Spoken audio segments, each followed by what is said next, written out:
Shadari alingi kotika PPRDT. Asala ki tanaye esili. Alors, le quoi tanaye esili, il faut atika sikoyo baninga msuba continuer. Bon. Président national, il y a parti na biso nazoloba bien.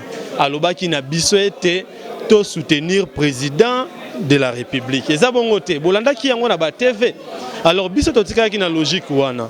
Mendeko Shadari tellement za aigri loko la paix pour la qui lamentablement na ba élection a supporter ki yango ta komi ko luka ko créer ba conflit inutile. Ouais mais biso tina ba situation to za nango lelo. Alors to senga ki na ye a démissionné atika parti et pas ya moto mususu akamba yango ti ndenge Kabila ye moko ko décider lokola ya boy ko décider aboy ko tika yango mo toujours en séance ya concertation. Mais biso jeunesse to dévoiler secret, to dévoiler mamabe oyo tout oyo ça dans la partie to bito sengi na Joseph Kabila ati aye pembeni to lobi boye stratégie na biso to dévoiler on surtout te awa omoni to bombi ndambo to lobi bisika kayeke to komema yango ti na congrès nde to ko décider Joseph Kabila kabangi ye moko ako décider akozwa mutu oyo akotia na place na ye. Nakosenga kaka na Shadari a démissionné.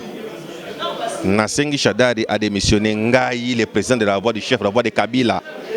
Nasengi na Shadari a démissionné.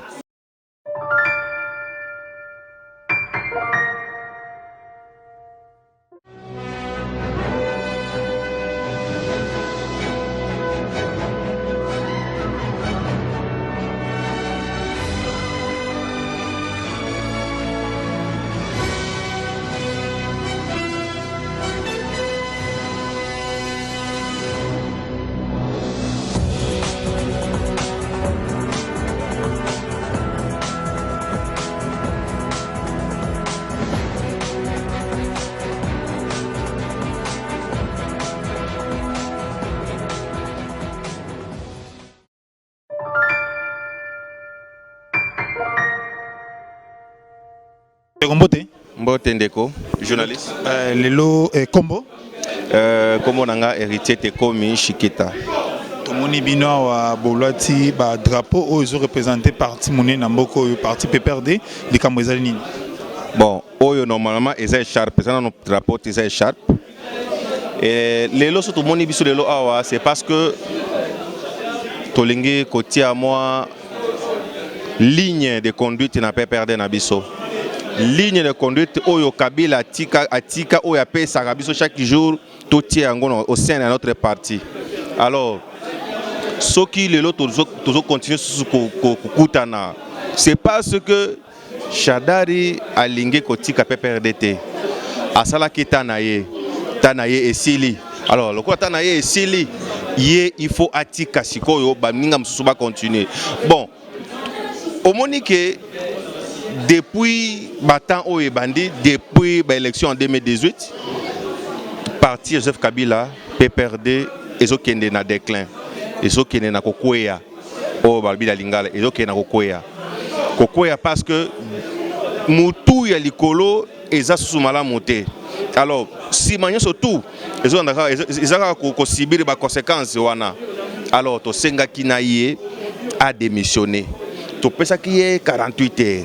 48 heures wana koka ki samedi o eti koleka mais à respecter yangote à démissionner te biso stratégie to tika bongo te toujours continuer stratégie ya sika mususu o ekosenga eke to tia ye pembeni yango bokoti ye pembeni vraiment pour ye azali bongo muchami wana na comité politique ne direction politique ezali direction bo ezali avant président national no makie ba condition ezaka en place que bokoti ka pembeni na décision na bino moi jeunesse kaka muke jeunesse eza mukete jeunesse eza avenir ya mboka o Kabila ye moko alobaka jeunesse eza mukete omoni soki azawana parce que il y avait une jeunesse forte autour de lui oyo Kabila apesaki confiance.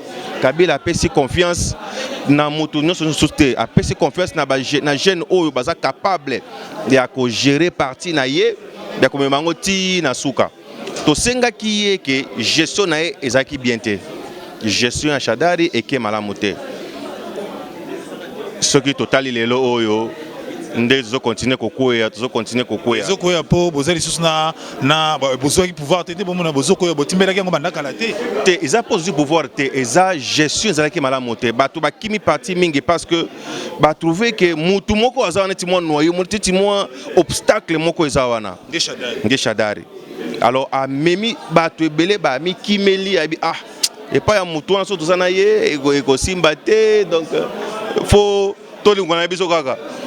Alors, Tosenga Kinaye a démissionné, a tika parti et pas ya moto mususu, a kamba yango ti ndenge Kabila ye moko ko décider. Lokola ya boy ko décider, a boy ko tika. Yango mo tout en séance ya concertation.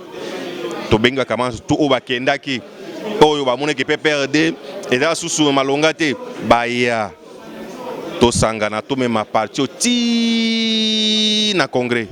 Mais Ndeko Bosenga qui est 72 heures na communiqué na bino ya la fois passée les lots beaucoup de na consultation moni ke azo kendeka te méthode ni bozo utiliser pour tout monde peut des appartements moni les na ba membres ba jeune belé mais tout monde moi groupe moi c'est ce que mon groupe que vous allez faire partie négociateur na répéter aussi que tous amukete tous ebelé PPRD eza groupe amuki on tous amukete pour faire partie to lobi boye stratégie na biso to dévoiler on surtout te awa omoni to bombi ndambo to lebisi kaka yeke to komema yango ti na congrès nde to ko décider Joseph Kabila Kabange ye moko a ko décider akozwa mutu oyo akotia na place na ye mais biso jeunesse to dévoiler secret to dévoiler mamabe oyo tout oyo zo sala na parti to bito sengi na Joseph Kabila ati aye pembeni ozomona Kabila atia ye pembeni. Mais bon salut encore pour ba décision président Ligue de Jeunes bobandi ko sala ba action nyonso. Te zabongote. Ce que moninga awa ngana za président ya la voix du chef, la voix de Kabila. Nazate po Kadima, Serge Kadima président et la Ligue des Jeunes ba décision non zabongote. Combat oyo bandi moi kala. Et dans le sens que tant que moni mabe ezo continuer dictature moko e koti na sein ya parti na biso ozomona alors dictature wana to sengi yango ke ekatana nationalisme bo ofunda yi voilà nga na fani na parti depuis 2006 na tikala komona mukolo moko te ke PPRD kumukoloba wana za muluba wana za Mswahili wana za Katange wana za Mungala na tikala komona yango te. Alors arrivé ya Shadari to ko découvrir que to mi koyebana bikolo to yebana ka bikolo te omoni lokola na Shadari den tango Adana Eva baliaki mbuma mbala mboko ba se trouver que tout ça bilamba te ndenge nini omoni ke baliaki loko ya mabe. Alors mbuma ya mabe wana tanga koti na PPRD et la kisi biso ke noto wi komona ke yo zaka ne muluba yo zaka mukongo yo zaka bungala nga zaka muswahili to wi komona PPRD eza parti moko za ini ba jeune baza ini ba cadre baza ini baza eloko moko ma ba tribalisme to lingi yango te na parti toza ba tribal te. Et puis toboyaki toboyi peut continuer ko boya dictature na kati ya parti jeune tout camarade tout ndeko nso tout azana parti azana respect ya azana droit ya respect na ye azape na valeur na ye et puis na ba opportunité na ye oyo parti e ko pesa ye ozomona voilà le lobasuka na kosinga kaka na Shadari a démissionné. Nasengi Shadari a démissionné ngai le président de la voix du chef, la voix de Kabila. Nasengi na Shadari a démissionné. Ouais, merci beaucoup. Merci beaucoup. Oui, très chers internautes, vous nous suivez avec beaucoup de fierté. Beaucoup de quoi expliquer. Ndeko Shadari Atika Bongo Parti, Bakine la réforme, Oyoko Sala et qui parti PPRD, Oyo Kambaka Moka et la République démocratique du Congo plusieurs années na ancien chef de l'État au Azali Bongo, Kofan na pe na Mboka na Eko réjour na après présidence, Yango Bango Bao Sengake, moi na Mboka Shadari Atika Akende. Vraiment, ceux qui ozali kolanda biso à travers le monde bakisa moi j'aime na yo pona ndeko na biso afini mutute alobi nde busolo ndeko tongekolo. Merci ndeko. Merci beaucoup. Merci. C'est là moko biso na PPRD Kabila c'est ko finga te. Kabila a biso te que non soki muto sali mabe finga e. Oyango moni alobaka mingi te parce que on peut pas parler n'importe comment. On parle lorsque les arguments sont plus forts que le silence. Tant que moni que il faut oloba nde olobi. Soko moni que ça oloka kolobate, oloba pona ne. Ça oloka kolobate. Tika Fanda Kimia.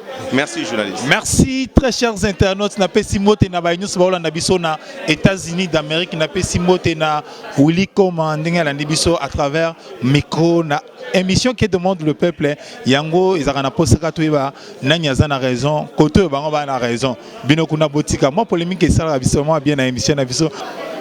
Bonjour Ndekonanga Djani, tout le monde bino il y a solo revendication oyo bozali tellement insister sikoyo ba fin na bino to pe souhait na bino loko les autres exaucer te bolingi nini. Bonjour Ndeko Mulanga, ba fin na biso ekoloba malelo te mais tozali na kati na ko évoluer na ko koba na bitumba oyo esi to bandaki contre Ndeko, secrétaire permanent honoraire ya PPRD Emmanuel Ramazani Shadari. Oyebi etikala kozala te na PPRD, moto moko kosala mabe et le groupe ya bilenge moko bate le mapé koloba na eti okosala mabe. Mais lelo ekomi. Parce que président Kabila atikela kibiso démocratie mais toyeba ki ko exploiter yango te. Mais lelo to fongoli miso. Président Kabila longona Kinshasa kevanda na Kashamata. Camarade secrétaire permanent Zoboma parti naye a créé népotisme na kati ya parti, a instauré immoralité na kati ya parti. Je me demande camarade tribalisme makasi kuna na kati ya parti. Ben oui, tribalisme peut caractériser gestion ya Shadari tant que le népotisme ezaka népotisme limité na ndenge ya famille na yete mais aussi na tribalisme ezako accompagner yango Ndeko Mulanga toza ba congolais. Un candidat président de la République akoki kokende liboso ya population Paulo bana bango mutafingi mama na yo pezongisa mama na ye eza biloko to digérer ki yango te meto supporter ki poza mutu to yeba ki ete akoki kobongisa poisa la maye o esengeli na mikoleko ya kasi Ndeko Shadari atikali lolenge moko abongwani te ndeto lobito koki kokobana mutu abongo tina 2023 te esengeli kobanda kolongola lelo pe ko baliser chemin pour être tout le monde a parti na biso kozwa lisusu polele ya kotombwama na nzela ya 2023. Bongo sikoyo soki Ndeko Shadari alongwete topé soki obino bozali ko luka lokolongola ye wana esalemite monte ke ekokota lokwa moi déstabiliser pouvoir topé eko déstabiliser parti mobimba po ete pouvoir ya Kabila esimbami na kati ya parti na ye moko o ezali PPRD bo monte ke boko déstabiliser te parti na biso tozalaka na bato ya minene belé pona rappeler bino bakenda parti ezaka le parti numéro 1 ya Congo. Ozaki na pouvoir lelo boza na pouvoir te attendenge toza na pouvoir te toza première force politique ya mboka oyo toza ti lelo na ba député ebele toza ti lelo na bilenge ya mayele ya mingi baké union sacrée et comme le quoi moi vide muke union sacrée ezali politique moko stratégie moko ya ko mema bato yo baza na kotata banaka c'est-à-dire bato baza na transhumance kocha bango na garage ba ete na politique esengeli kozala constant. Président Kabila a été privilégié coalition FCC Cash. Ndeko Shadari Ramazani a sapé le Kouana Lokola Motomo Kwazana Maël était na Motonaï. Il y aura raté élection. Président national il a parti lobby pour soutenir le président Ouaza en place. Biso Bilengete Luka pour soutenir le président en place, il y a Kobundisa Biso. Il y a Kolobana Bande Commission Suba Finga président en place. Total bien Kanda na bino wuti na ndenge Shadari manka ki président de la République. Président national il y a parti na biso na zoloba bien. Aloba ki na biso était to soutenir président de la République. Eza bongo te bolanda ki yango na ba TV. Alors biso to tika ki na logique wana. Mais ndeko Shadari tellement za aigri lokola pe apola ki lamentablement na ba élection a supporter ki yango ta komi ko luka ko créer ba conflit inutile. Ouais mais biso tina ba situation toza nango lelo ndeko na ngai. Soki lelo peuple ba membre ya gouvernement ba kobunda ba famille politique mibale o bazo diriger mboka ba kobunda. Soki bino lelo yo bino boko tia échec ya pe perdre bo tia na mutu ya Shadari. Échec na biso eza na mutu ya Shadari parce que Shadari ndaza ki candidat na biso il y a élection présidentielle où a perdre lamentablement, a échoué lamentablement avec beaucoup d'argent, avec beaucoup de moyens qui pouvaient faire de lui président de la République. Il n'avait pas, en fait, il n'avait pas d'ambition. Il est question d'ambition. Lorsqu'on est candidat président de la République sans ambition, on va aller rencontrer des anéries, des inertes. Raison pour laquelle Shadari a perdu. Shadari est mon côté parce que ceux qui le premier ministre est sous-souté et ça pour naïe moko basa ba adulte ceux qui le président de l'Assemblée nationale ou Azala qui président de l'Assemblée nationale madame Jani Mabunda Azad sous-souté ceux qui le président Sénat Azad sous-souté Tambo Mamba ezali pona bango moko eza Shadari té mais politique ya Shadari ezala kini ni pona ko protéger ba poste ya pe perdre likolo ya ba institution ya mboka. C'était quoi son ambition? Il avait ménagé il avait plutôt mis en œuvre quelle stratégie pour protéger ba poste wana. Ce qui batouana ba kwei. Tokotuna nani motuna. Yon des gestionnaires au quotidien ya parti.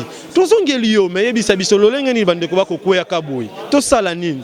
Yokaka, on ne peut pas nous intimider. Non, ce n'est plus le moment. Il est temps d'élaborer des stratégies tout à fait idoines pour protéger la famille politique. Et Shadari n'est pas coopératif.